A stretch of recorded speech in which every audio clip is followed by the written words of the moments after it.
இல்லைங்க, ராஜேஷ் ஐயாவை வந்து எல்லாருக்கும் நடிகராக தெரியும்.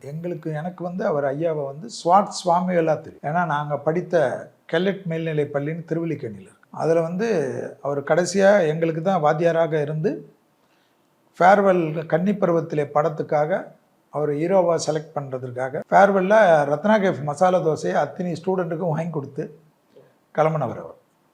அவர் வந்து அந்த பெல் பாட்டம் அந்த காலத்தில் ஃபேமஸ். அந்த பெல் பாட்டம் அந்த பெல்ட்டில் வந்து அந்த பெரிய லெவல் பெல்ட், கட்டம் போட்ட ஷர்ட்டை, அந்த கிளாஸ் வந்து அவர் அந்த காலத்தில் ஒரு ஸ்டைலிஷாக இருக்கும். நம்ம முள்ளும் மலரும்ல இவர் போட்டிருக்கிற மாதிரி சரத்குமார் சார்.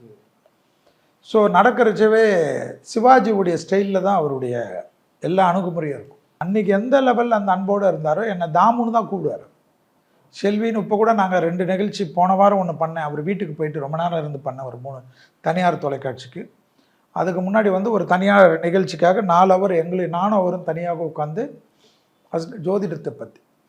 அவர் வந்து ஒரு காலத்தில் நீங்கள் நம்ப மாட்டீங்க, நாங்கள் ஸ்டூடெண்ட்டாக எங்களுக்கு வாத்தியாராக இருக்கிறச்செல்லாம் அவர் கடவுள் மறுப்பாளர். அதை ஞாபகம் வச்சுக்கோங்க.